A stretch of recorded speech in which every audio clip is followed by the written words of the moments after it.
David, you mentioned a time where you first realized the power of Homer's poetry. Are you reading it aloud in a coffee shop? I wonder if you could reiterate that story. But actually, it wasn't allowed. It was loud, but sort of like monks, with the sort of chanting, so only they can hear. Like if you put your fingers in your ear, you hear your voice, but nobody can really Yeah. hear you. Um, it was like that. It was like filling up the caverns of your sinuses. You Mm. know, it was hearing your own voice. So it was sort of meditative that way. And in those days, I was reading it just purely syllabically, musically, like 4/4 time. I wasn't thinking about the meaning. I was just making the sounds that were instructed by the words on the page, by the syllables on the page. And I found that it took me into another state, an altered state. Mm. Mm. And I think that is kind of the power of the hexameter in Greek. And Parmenides was certainly keen to tap into that, Yeah. Mm. right? And nobody ventured outside of that I know of until later, to actually produce things that were not metrical.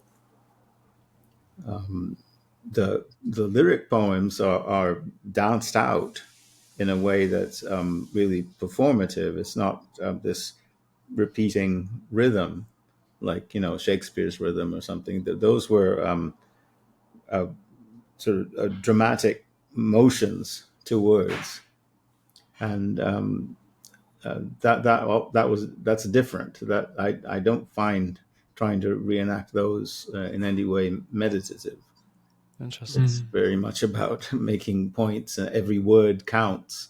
Where whereas there's a kind of flow in Homer that is where you sometimes you're almost drifting along with it, and you occasionally notice words that suddenly leap out at you in the stream of it, in the stream of the consciousness. Um, I should say Parmenides is not like that, though. It's the same kind of poetry. Mm. Um, So the same meter, but it's not quite the same in yeah, effect.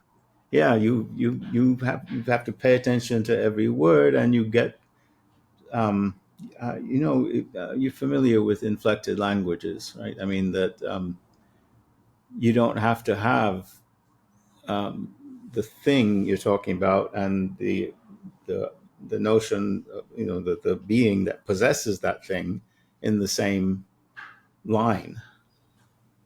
That is, they can be separated in a sentence in an inflected language. And the lyric poets do that a lot, that where you have to kind of hold what's being said in your mind until you hear enough words to put them all together.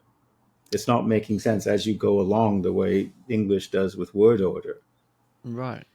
So Can you? there's more of that with Parmenides. You have to kind of read him closely. You can sing him, but it takes more to understand him.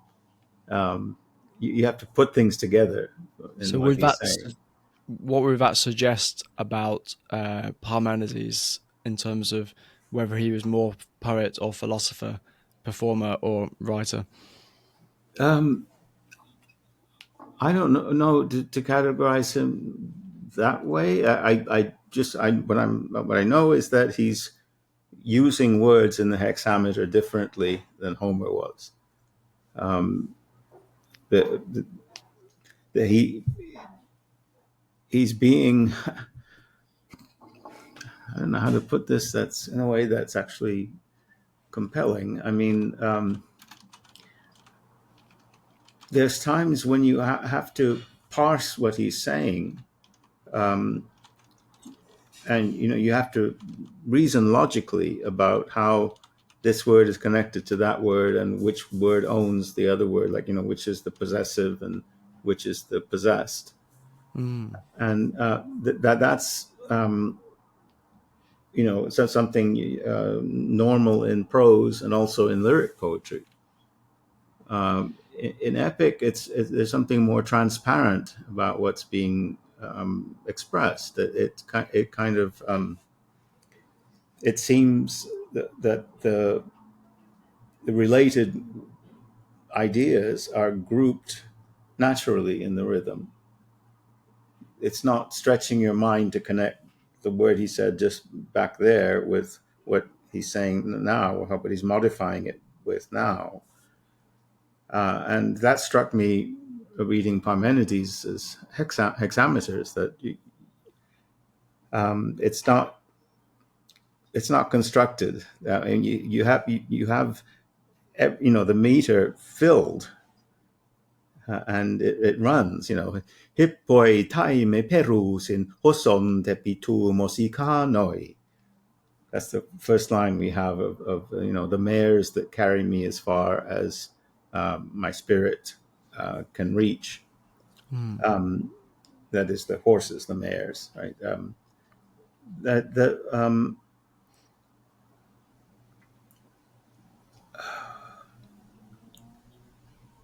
Well, maybe it just would help to keep going. That's a straightforward line, dividing in the middle, just like Homer would do. And it's pemponepe mesodon basan polupa monagosai. They were bringing me, they were escorting me when they set me on the road, a very famous road, leading me, and then daimonos, um, which is of the divinity, the road from the divinity. So that is, it's not unhomeric, but it's introducing something that uh, I don't know. It's somehow developing a thought rather than painting a scene. Mm. And the way you've just now um, expressed it, David, it sounds to me quite different from Homer. Even though it's in the same kind of tempo, it still Yeah, sounds very different yeah. than the Homeric I think language in a way. I don't think he at any time wants you to be to lose yourself in the flow of the words. He wants to alert you, in a way Mm. that makes it a really different kind of experience. Do, Yeah, but the flow is still important to him because he's put it in the Yeah, same meter. So it's a yeah, weird sort of possible contradiction, which probably isn't a contradiction, but it shines a light on what the intention of Parmenides was. yeah, and yeah. Um, I mean, when it comes, I mean, one thing to really emphasize is that the Greeks, didn't have a dead language to draw on to say things that are abstract. Everything you said had to be in Greek. So when that is, when we want to say philosophical things, we use Latinate words and Greek words, right, mm, Mm. of Greek origin. And the when you're trying to say, being or that which is, um, it's really hard to, I mean, it's to make that seem poetic. mm. You're just sort of, it's clumsy speech. It's really hard to say these things if you don't have philosophical things, if you don't have Latin or Greek. Mm. Like the word metaphysics in Greek simply means the stuff that comes after the physics, right? That is the study of what comes after the study of natural things. Mm. Mm, Um, but but now it's become a thing. It's a Greek word, metaphysics. Yeah. It's do, become do, now a non-Greek word, that it means something that is maybe hinted at in the Greek, but is not, inherent to it at all. do you think maybe that Parmenides is using then the hexameter as his own kind of medium of, like, as if you said, like a dead language of the past, because this is resembles Homer's Yeah, way there's of something to that. communicating. I want to step really delicately there because one thing I really take from John's paper is that you know these people, Parmenides and the others, that they, you know, they're poets. It's a Mm. different kind of poetry, but what they are not, in any meaningful sense, is pre-Socratics. They're not pre anything. They're mystic poets, and that's to just give them their due. Uh, Not all of them wrote in verse. Heraclitus, those are not really verse, but Empedocles was just like Parmenides, wrote beautiful hexameters. In fact, really hexameters you want to sing. So that I think that's the way you begin. You know, that the notion of pre-Socratics is so prejudicial and so juvenile, really, Mm. as if they're part of some historical view that ends up with a modern philosophy department. You know, or at least ends up with Aristotle as the kind of consummation and the ultimate end that it was always aiming for. Right. Mm. Because in pre-Socratic is, I don't think philosophers see Socrates as anything but a stepping stone to Plato and Aristotle. Yeah. So I mean that pre-Socratic thing has just got to be thrown away, and the comparison with the Upanishads, I know next to nothing about them, but that is seems to me gold. That you have something there to just give you a different paradigm. Well, what these Yeah. people were and the influence then they had because they were exactly like that. They were mystic poets, and yeah, Yeah, it can be obviously unhelpful to compare two different cultures, and there's been lots of criticism of that. But I think it does help us take us out of that paradigm of seeing them as just the stepping stones to Socrates, and allows us to yeah, see them in a different light. yeah, But yeah, yeah, Peter Kingsley talks about how Parmenides was using the hexameter to transform the state of the reader. I'm not sure if it was a hexameter exactly, because Peter Kingsley doesn't seem to go into the details on this, but he's saying the poetry, the form, is trying yeah, to transform the state of his reader, listener slash chanter, and the very tale of it doing it, telling it in mythological language, the journey to death as the thing which releases wisdom. Um, Maybe that's the myth does that, the philosophy does that, and maybe also the meter does that as well. And Kingsley yeah. compares Parmenides' poem to the shamanic technique of repetition, arguing that Parmenides' use of repetition doesn't just evoke the journey; it's a way of actually creating the journey, of inducing the state that makes it possible.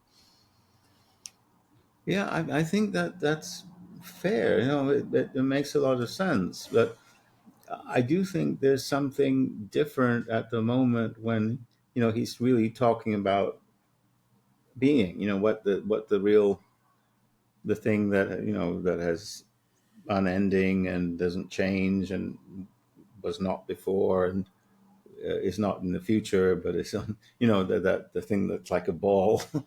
Mm, He, that when you get there's this poetry with the horses and the goddesses and the goddess, and you're led up to it in this train of poetry.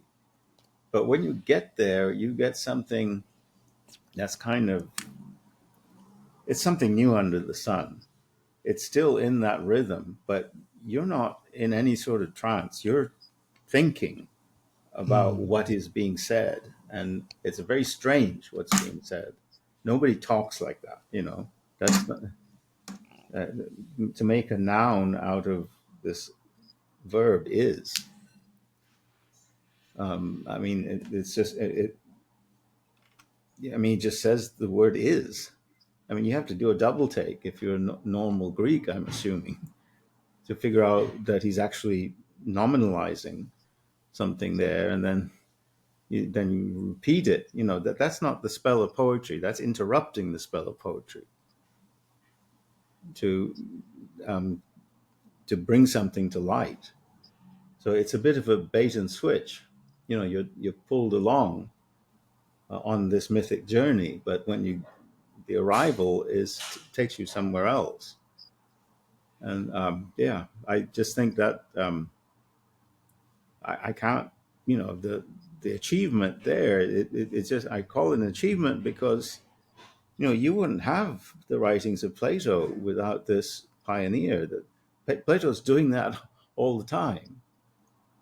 I mean, both the leading you with in prose, with just the majesty of his prose sometimes, and but when it comes to actually trying to say the thing, a language fails, and it really does not help us that when our language fails, we just put it into some Greek or Latin term. In reading Parmenides, you really have to grapple with uh, trying to say, you know, what that thing in speech that allows you to say anything.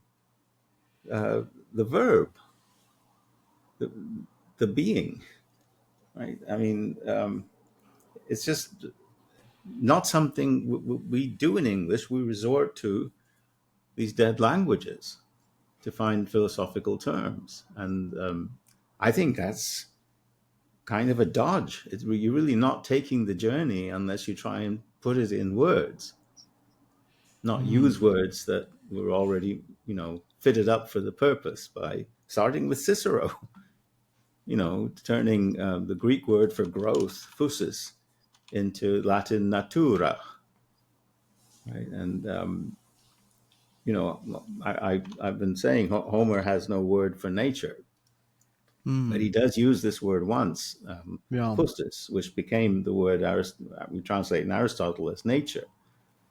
And it's about the growth of this plant, the molly, which is what will protect Odysseus in his encounter with Circe, so that he won't become a pig, and that she'll demand that he sleep with her.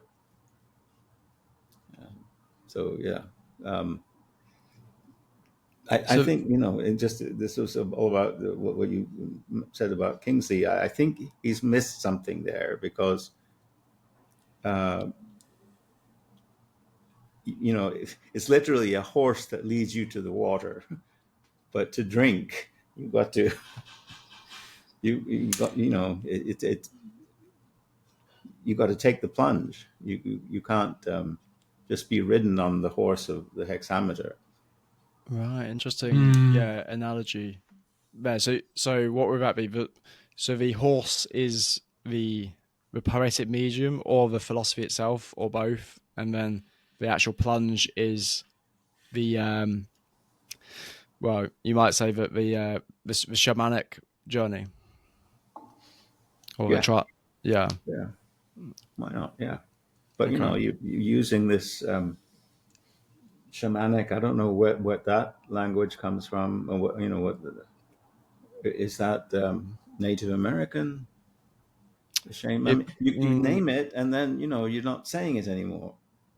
What kind of journey exactly is that, John?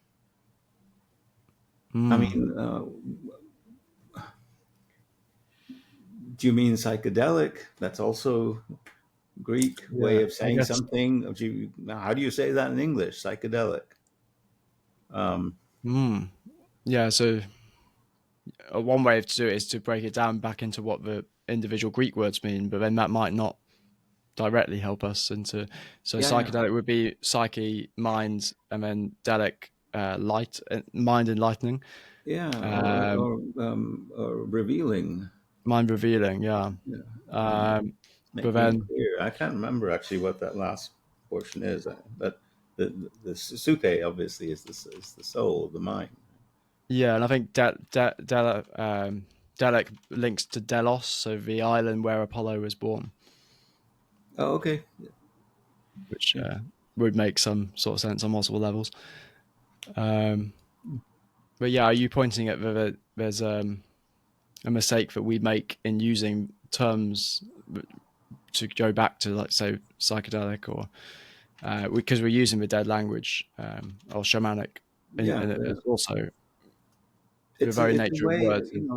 there's something there. It's hard to say, uh, and but it's like this too easy technique to just wave your hand at it with a word from another language family, like shaman. I mean, what is a shaman in English is all I'm asking, and then how do they speak? Do they speak like a Coca-Cola ad, or do they speak, like a politician?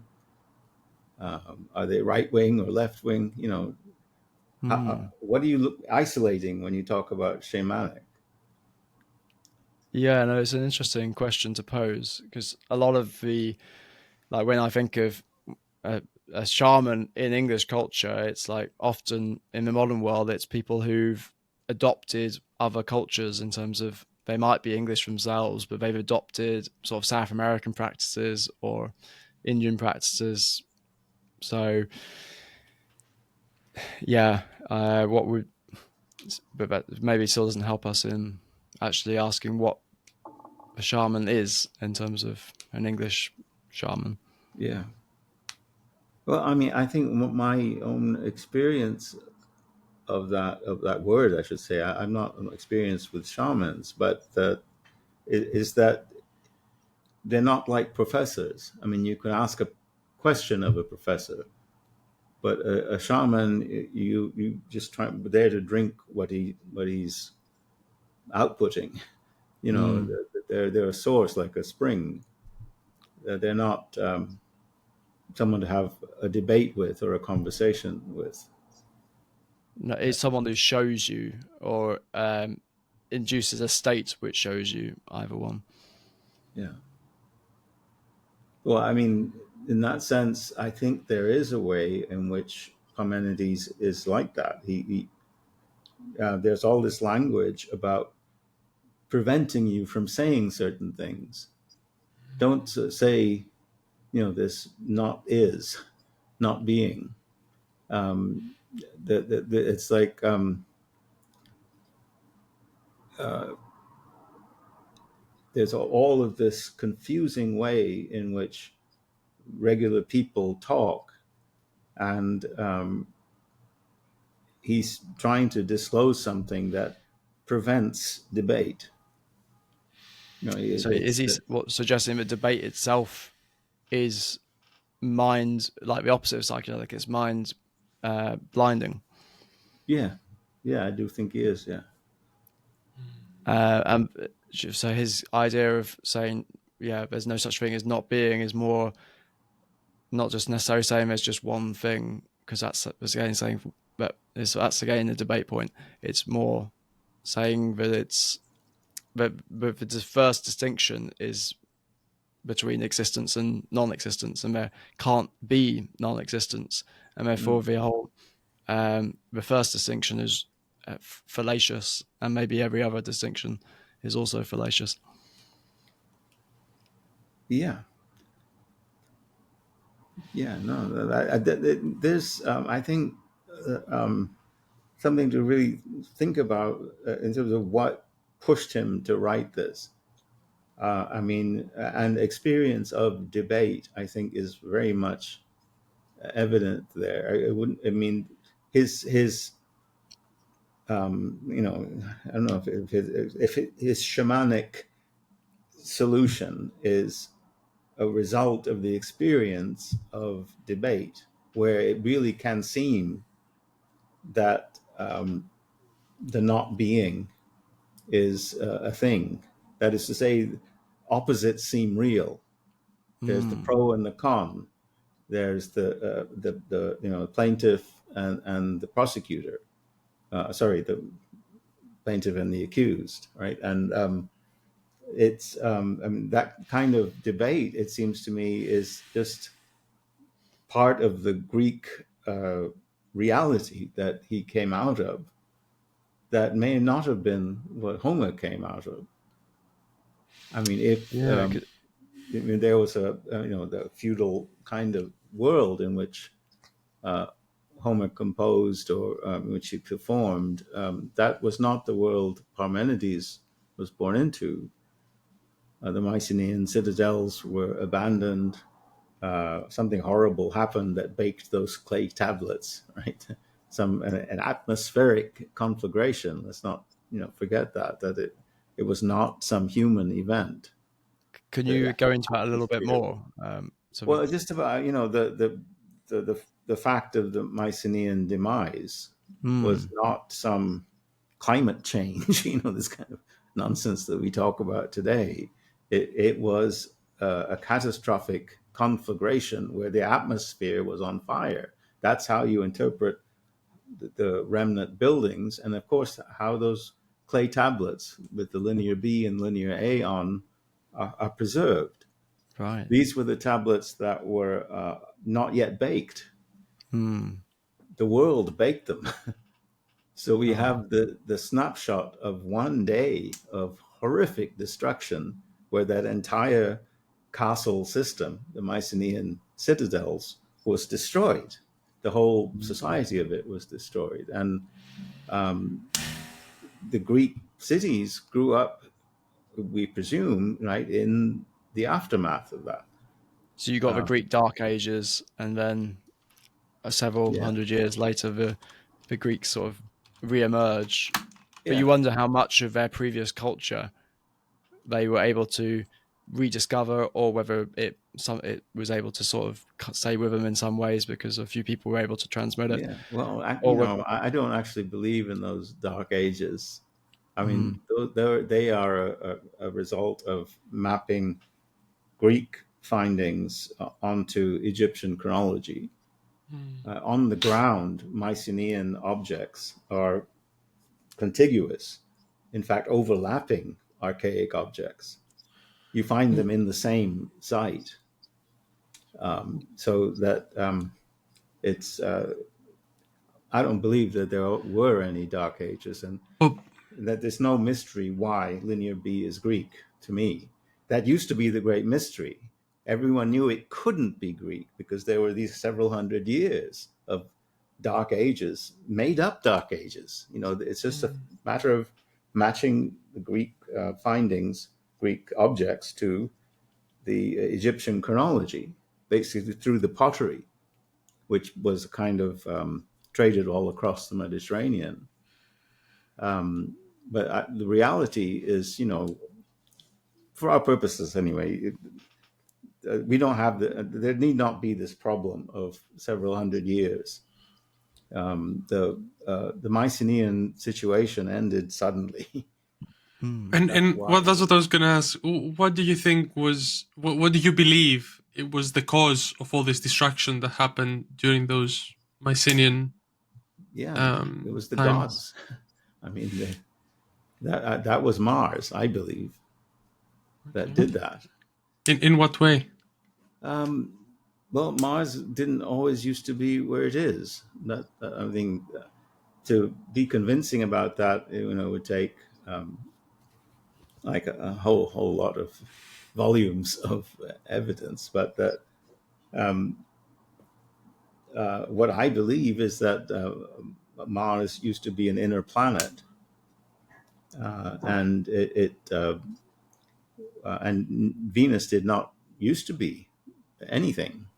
Venus, the planet Venus, was Mm. born from the head of Zeus and terrorized the solar system, and until it was finally defeated, like Lucifer, how fallen art thou, and became this inner planet, which is still cometary. I mean, it's unexplainably hot, that body, Venus, the morning star and evening star.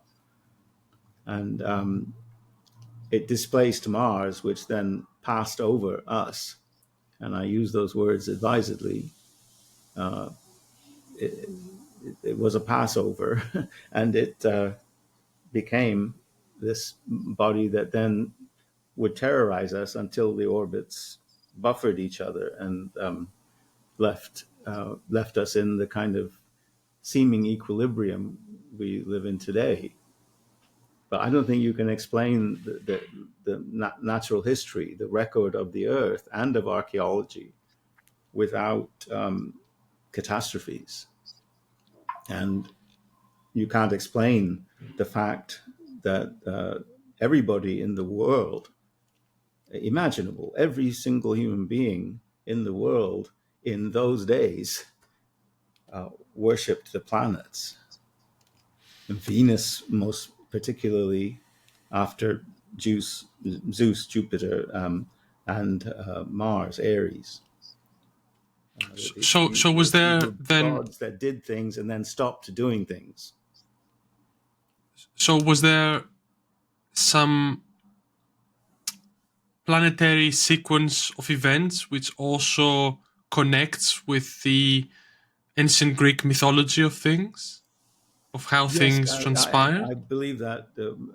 Yes, verbatim. Um, I think in terms of understanding Parmenides, but I'm a little unsure about going into those topics because they really deserve debate and scrutiny, not just my saying things like a shaman. But I think there is a value in my saying them in terms of shock value, and so that you don't assume things like the Dark Ages are real. These are inventions of academia. On the ground, the Mycenaean stratum is contiguous with the archaic one, and in fact, they overlap. What they say when they find a Mycenaean object in an archaic dig is that they were heirlooms. This is what they actually say, passed down for several hundred years, pristine. It's all to fit the Egyptian chronology, and it's just not real. But I think the important thing to understand Parmenides versus Homer is that these catastrophes happened in between and In between. during when Homer So was alive. we don't know exactly when the catastrophes happened, but you saying that they happened between Homer and Parmenides. Yes, and for many, many reasons. But Parmenides lived in a world that we can recognize. I'm not saying that those were the last catastrophes that have happened. I think there were some very recent ones. Well, in particular, the one that ended the Roman Empire. But that's a whole other story. There is a gulf between Homer, so we don't know who he was. We don't know where his poems came from in terms of a tradition, and the people who inherited those poems. There is not that gulf between us and Parmenides.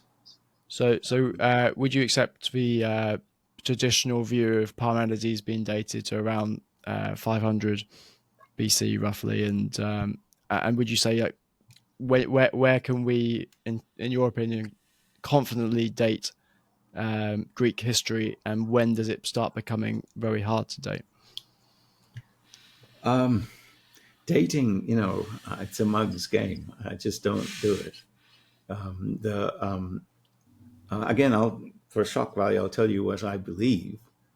I believe that Jesus was born around the year we call 700 BC, AD. AD. Okay. Yeah, and that there's 700 years of the first millennium that are made up. I mean, that sounds ridiculous, but I'll refer you to a man whom I met and whose work I admire, named Gunnar Heinzohn. He recently passed away, unfortunately, but his work on the first millennium is really quite remarkable. You get, he finds King Arthur. When you lose these 700 years, there's a figure called Ate of Camelodunum,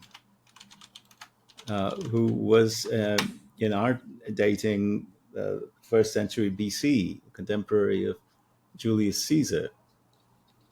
I don't know. I don't know how interested you are in that.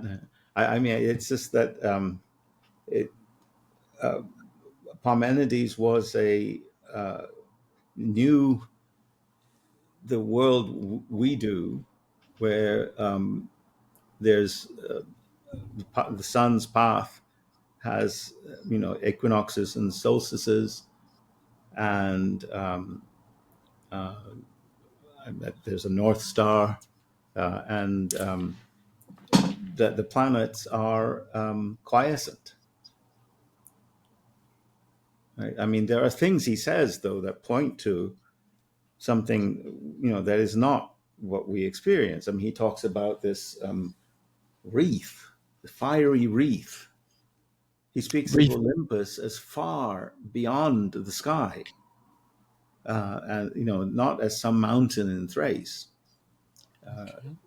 And that's consistent with actually how Homer talks about Olympus. These are not things that are part of our own sky. So that's what I was going to ask. Does that mean that Olympus was some other planetary structure? Yeah, I think it does. Some structure that a plasma structure of some kind. There's parallels in the world's various stories that we call myth from the perspective of science, and that Jacob's ladder or the great tree. These tall structures, branching structures which peak, and or like the world tree or something. Yeah. You can create these things in a plasma lab. That to me is a revelation. That's revelation. Right there. So maybe this kind of maybe it's also a version of heaven in the sky, maybe, or something similar, biblical. Maybe coming to the biblical yes. things. Maybe Olympus, heaven, and other traditions and other religions kind of version was somewhere like up there that people could see, maybe. Yes, that's just to take these people seriously and not call them primitive or having mythological minds or religious minds. No, I think they and Homer were empiricists. And the fact is that the gods were active and then they weren't. The gods don't play, the Zeus, Athena, Ares don't play a major role in Parmenides. He lives in a world where the sun and the moon are the things that dominate the sky, and that's what he focuses on as the sources of light and the differences in them. That the sun is just pure fire, but this moon has this borrowed quality. It's also got, he thinks, its own fire, and there are things about the moon that its albedo is not really explained by science yet. It's a lot brighter than than a rock would be. It seems to shine. It's not just reflecting light. So do you think there is any kind of hints or any information from Homer or from your experience of texts about what might have happened in both the gods in Homer and in the planets as well during that time, and they effectively changed? One thing that Homer presents, which you can find also in the world's mythologies, is, well, I'm using the European word, the Götterdämmerung. There's the war of the gods against the gods. Because it's told so many places, it's his book 21, I think, of the Iliad. It's something that happened. It's something that people witnessed. I think all we are afraid of nowadays is collisions, in the sense of something crashing into the earth. But what we experience is electrical interactions. And I think those can be selective, in the way they destroy things. How do you mean electrical interactions? The thunderbolts of the gods, Zeus who delights in the thunderbolt. So literal thunderbolts? Yes. Yeah. I mean, the places where these things landed became holy places. And as you can imagine, they were highly magnetized places. Uh, so I don't know if this relates, but what that makes me think of is the meteorites, and is it iron, which sort of the first use of iron wasn't the smelted iron, but it was the iron which came from above, Yeah, or what was exactly. on the top of the Great Pyramid. Something. All this is very phasey because I haven't studied it properly, Yeah, but Tutankhamun's dagger is made of meteoric iron. right. So could that So this be? is before the so-called Iron Age. The iron is a valuable product in Homer, and but I think there was an Iron Age because there was, after these events, a lot of it lying about. And it's interesting. Gold and iron, I think, are both created by stars exploding. I may be Yeah, corrected on that, but that might explain the symbolism of why it was so important to these ancient peoples and how Tutankhamun's face mask is gold, and as you're saying, yeah, yeah, meteoric iron is used as well. yeah. Yes, indeed. But I mean, for Parmenides, I think there wouldn't be the I mean, the idea of an eternal being, Mm. spherical, insofar as you can conceive of it with a shape. I don't think that would be there if it wasn't for the sphere of the fixed stars that we all experience and have that immediate experience of the infinite and the unchanging. I don't think that was a significant experience for Homer. It was one, but he lived in a world where um, there was not peace in heaven. Jesus lived at a time where your prayer could be, your kingdom come, your will be done on earth the way it is in the sky. Hmm. That's obviously a sky at peace, and Yeah. you want Mm. also to be reflected in peace on the earth. So he Whereas, was sorry. go Yeah. ahead. So he was seeing that harmony, that cosmic harmony, which he felt could be related to or could be brought down to earth as in the same way as Heraclitus, Parmenides, and Anaximander. They saw a cosmic order, a harmony, which and that implies a singularity, and that goes along with monotheism in a way, like one logos, one harmonious order. Because in a way, it might be wrong for me to say, but it seems that to have order, it implies very heavily that there is a singularity, not these opposing forces of many different Yeah. gods. Like science is presupposes this idea. To be able to discover stuff, we must be discovering parts of the same one unified order, and that seems to be the insight that these pre-Socratic philosophers um, had, which was perhaps different than Homer, who had these many different theories about how the world was formed, and his Homeric science was perhaps jumbled, a modern interpreter would say, and maybe that relates to the many different gods warring with each other. Yeah, those just the last bit that I don't follow you. Because I Mm. think I agree about the insight. I'm not going to deny that for a second, but I do think it wouldn't have happened without the night sky being the way it is, which is to reduce that insight to say, well, just look.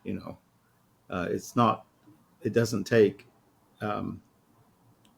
the genius to see, to just experience the way the night sky is. Mm. But that, you can't blame Homer for experiencing something really different, something where there was not eternity but history in the sky, conflict and events and then whole peoples taking on like role playing what the gods were doing, so that one army was championed by Mars and another army was championed by Athena, or in biblical scenarios, Yahweh and Baal, and the the nations, became opposed in the name of the gods that were opposed. Mm. Do you believe We all still have those? the World Cup, it's still, and we still kick the ball around. That's all like buried memory of the Mm, ball game that was the fate, the history of the universe, of our local universe anyway. That Mm. very word universe, it means the single turn. Yeah. mm, That comes from the night sky and the fixed stars, which don't include the sun and the moon. That they move against that background. But the body that spins every day is, I think that's kind of direct and kind of almost obvious, a compulsion behind what I would still agree with you is an insight. Because all the religion that these people grew up with was about this worship of the gods that had done these things, that had turned the land into the way it was. There was memory of that and ritual action aimed at making them not do it anymore. Mm. That you're dancing in a orbit that is kind of this like a sympathetic magic. You're dancing in this regular way with the retrogressions, in the circle dance, which I think is the one the hexameters were composed to, and that's imitating the way an outer planet moves now in the stability of the world. Mars and Jupiter, they move, to the east, but then as the Earth comes into opposition, so that the sun is on one side and Mars and Jupiter on the other, each of them seems to retrogress, just like the backward steps in the dance before they move rightward again. And I think that kind of dancing is kind of it's powerful. That is, it's like it's cajoling the planet to keep moving in that orderly way. Mm. Because when a planet is a planet, which is a word that means to stray, to go off the path, that's what they used to do. And whenever they did that, there was trouble, destruction. The people called prophets knew what was going to happen because something wasn't moving as it normally did. They didn't know what was going to happen, but they had the gift of assigning blame, of saying, it's because you're acting this way that the destruction is going to come. And I suppose the prophets that were preserved, were the ones who turned out to be right. So do you think that was a case of the clock being right every 12? What's the phrase? The clock being right twice a day, a broken clock being right twice a day, or do you think they had some sort of insight astronomically because they were Astronomically, yeah, linked no, with no, the Babylonian heritage, maybe of studying the skies, and yeah, that's what. no, but it's if you've been following this Atlas 3, this extraterrestrial, extra solar system body that's now moving through the solar system, it's apparently going to be very near Mars on Monday or something like that, and then going opposite the Earth. Anyway, we don't know how it's going to move. There isn't the science about that. I think there's a lot of electrical interaction involved, and that's partly, but then that's currently excluded from the way astronomers calculate these things. But we don't know what it's going to do, and these prophets also didn't know what they were going to do, but they did know in a scientific way that something was going to happen, okay? Because the planet was not, or even the sun was not returning when it was supposed to, and where it was supposed to. So you mentioned electricity and that not being part of the modern astronomical explanation for what's happening now. But that's my first question is like, yeah, can you go into that more? And then also, how does that relate? Could the electric stuff be what may have given the prophet some sort of insight, or is this just completely out there? Like this is, I'm just throwing this on the table in terms of bioelectricity being the way that God or the divine uh, runs the universe, but also talks to humans or prophets. I don't know how to be. I don't know. I'm not educated enough to answer that properly. I can say that is, what did they know about electricity? There, those wizards and Pharaoh that Pharaoh had, who competed with Moses, to like produce serpents. That sounds like electrical magic, and they were pretty good at that. Everywhere you see obelisks, spires, you're looking at lightning rods. Maybe the pyramids themselves. The pyramids. I was going to mention the pyramids because I've heard some kind of theories myself that would say that the pyramids were some kind of. I think we spoke about it in one of our previous podcasts because they had made some kind of discoveries underneath the pyramids recently that they have like huge pillars that go down thousands of meters. Yeah, I saw That that. yeah, I don't know if you had seen. Yeah, there you go. Even you know, David, as well, that they speculate that they acted like giant battery Yeah, storage of energy yeah. for something else and not just tombs, No, as they say. I think the ancient world was electrified in a way that we just don't know how to imagine, um, and that it was there for the tapping. Ancient technology, like the pyramids, the obelisks, um, and even the medieval spires, are about tapping a much higher level of ambient electricity polarity than what we're used to. Nowadays, the technology is all about generating electricity or electrical polarity. But in those days, the art was tapping into it, and but those technologies don't work anymore. I mean, because it's, I don't know, the situation is different. But if Do you you you think know, yeah. they don't work anymore because we don't have the means to we don't understand it, or is it because there's an intention Well, for not to work?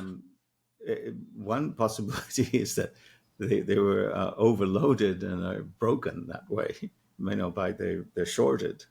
But it's also, I don't doubt that we don't understand them. But it's also, I believe, the case that the energy source is not there to tap into. I may be wrong about that. Maybe a few obelisks in this area where I live in the Arizona desert would be good for inducing rain. I mean, that is, you can. I think part of the way the pyramids work is that they're mountains, and that brings rain just by in a mechanical way. But it brings it electrically. I mean, rain comes when the discharge, that is the potential between the cloud and the ground, becomes so great that it discharges, and then suddenly the rain falls. I mean, you know, And we, I mean, we don't know how the clouds stay up. You know that, right? I mean, you might have wondered when you were a child, and they must have told you some answer, but there isn't one unless you can explain clouds electrically. That is, they're suspended electric. They're much heavier than the air.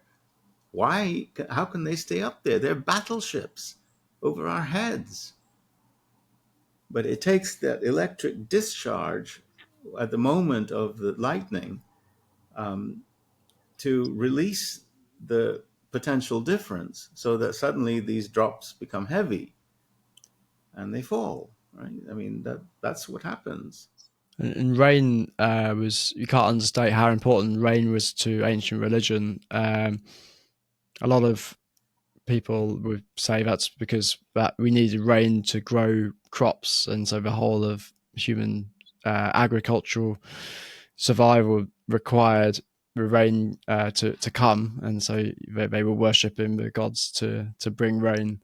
Um, but Yeah, but yeah. when we have all of these buildings, stupendous buildings around the world, from China to Egypt to South America, and Bosnia, pyramids. The the, um, the these people knew more than just to pray, to do the rain dance. I mean, there was technology there involved in manipulating the weather that you might yet learn from. Hmm.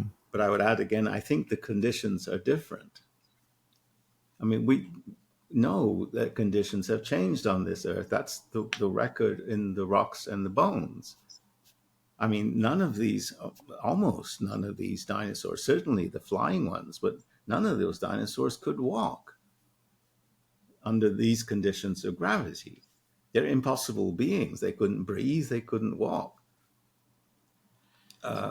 Gravity was different. That's why those huge creatures were around. We couldn't have a neck taller than the giraffes today, or a creature significantly heavier than an elephant on land, anyway. So gravity obviously was still there, but it was just a different. It was less, or Less, yeah. yeah, and obviously gravity for people involved with quantum physics has such a It's big. supposed to be a constant. There's no evidence for that it's a constant. In fact, we worship that equation, E equals mc squared, which says that mass is proportional to energy. Hmm. Uh, and if you change the voltage of a thing, I believe you'll change its mass, and that would happen in a discharge between the Earth and another planetary body. Could that explain, just thinking out loud completely here, like how they constructed great structures like the pyramids and lifted great stones? Because that's always been a mystery that scientists try and sort of Yeah, no, come up with some theory, but some people sort of think there must have been some sort of lost technology in the way that we still can't. Well, we can't even arrange the pyramids. We might not even have the technology to arrange the pyramids so accurately yeah, yeah, right now, yet alone just lifting big stones. And if you've been to the gates of, is it the Lion Gate in Mycenae? yeah, yeah. They're huge rocks, which they call giant, the rocks lifted by giants. That's the myth. Yeah, the Cyclopean walls also. Yeah, yeah, and if you go there, you'll really see like how could they have lifted these rocks up there and then also have stacked them on top of each other in such an intricate way. Yeah. Yeah, it seems to me the simplest explanation that gravity was different. And I think we know also that oxygen, the level of oxygen was different. There was, what I remember is a measurement of a chamber that had been sealed since pharaonic times, finding 30% oxygen, where it's currently about 21. And this is evidence in the baked tablets and the vitrified walls of the Mycenaean remains, the ruins, that the atmosphere burned. That wasn't like enemy fire. It was the air itself that burned. And yeah, the our ancestors had more oxygen, I think. Well, going back to the planets and how people obviously associated the planets with different gods in this Yeah, case. And if you say, David, that the planets were involved in this sort of battle that took place, yeah, why were then the planets such as Mars, which is Aries in ancient Greece, and Venus, who is Aphrodite, was associated with love, and Aries was associated with war? Why were the planets then associated with different aspects of like love, war, like Jupiter being Zeus with like the king of the gods? Like how does that tie in with the personalities of the gods based on what you understand? yeah. Well, yeah, that's complicated. I don't know exactly why. Um, Aphrodite, which I think is the moon rather than the planet Venus, but that it should be associated with love. Why should a body like that be associated with love? Hmm. One thing that Parmenides says, and you hear this also in the Symposium of Plato, that the first creature was Eros, Hmm. and Eros, it's um, the manifestation in us is one of the building up of tension and then discharge, right? That's what happens between any two charged bodies, which is basically what a man and a woman are. They engage in the friction that charges them up, and then there's a discharge, one into the other. It seems to me that in the relationship between Mars and the Moon, let's say, between Aries and Aphrodite, uh, one was the discharger and the other was the receiver. Hmm. And And is that physically manifested in the planets in some well, way just or you shape or look at the form? moon. It's all of these craters. These are not impact craters.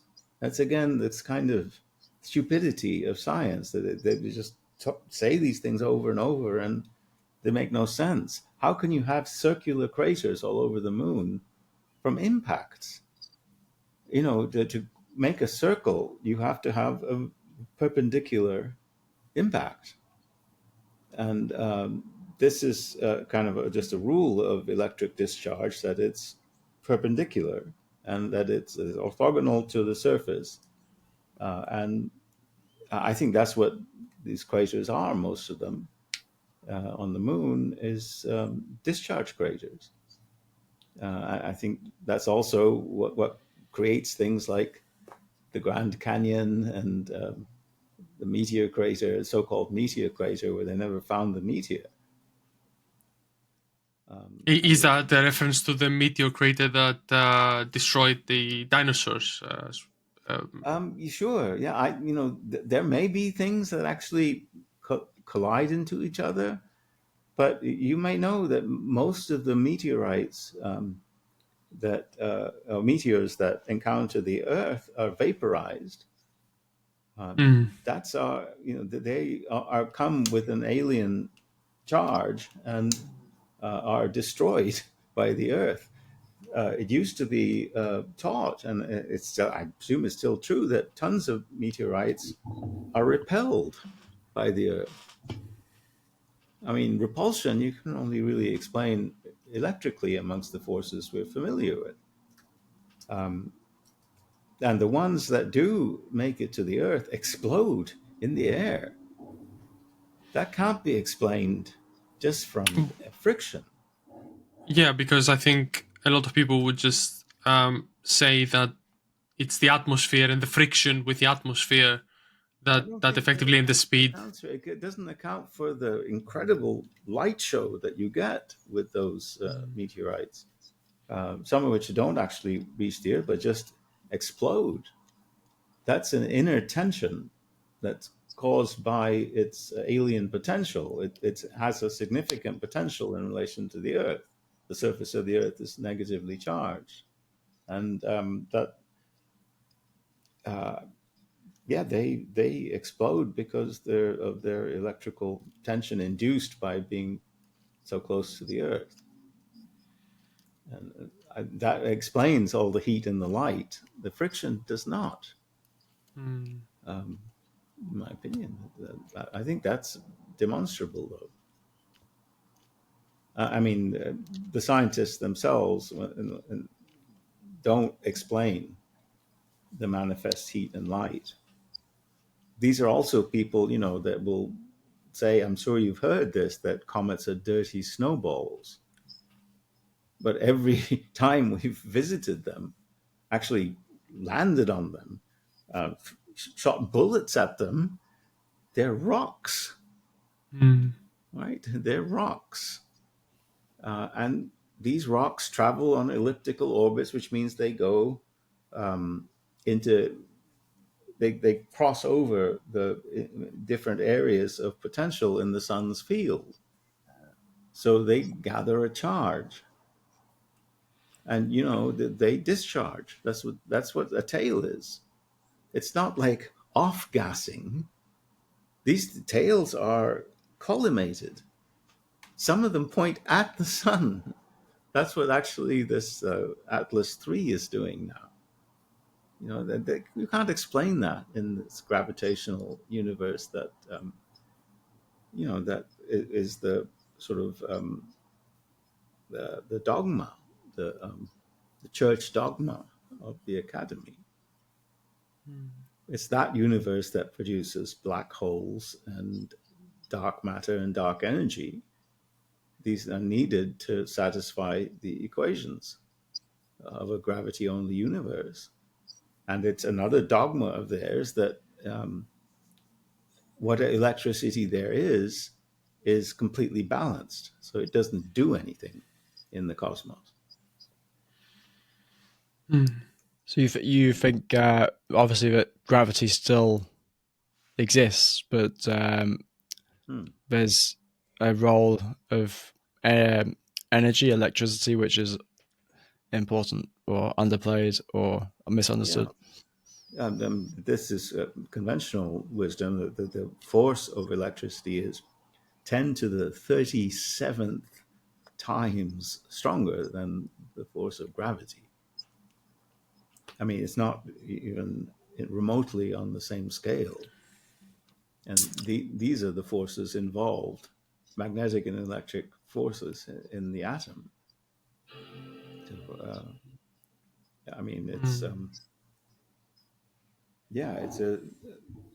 it's simply the desire not to allow electricity to play a role in the universe, a significant role, and that leads to postulating absurd things like dark matter and dark energy. When we're supposed to be empiricists, we're saying most of the world is impossible to observe. Most of what creates the universe in the current theory is dark. Mm. So, I mean, I think that's, that's bankrupt. And all of that is to say, it makes me really interested in what, coming as somebody who was really indoctrinated in the science and was, kind of what do you call one of those, like the Hitler Youth or something, somebody who was, really into it, a spokesman for science. Mm. You feel betrayed, when you start to realize how empty some of the claims are and how, it's more a religious thing than an empirical thing. It makes me interested, obviously, in what the ancients had to say. They're not, for me, pre-Socratics or pre-anything. For me, Homer is post all of this.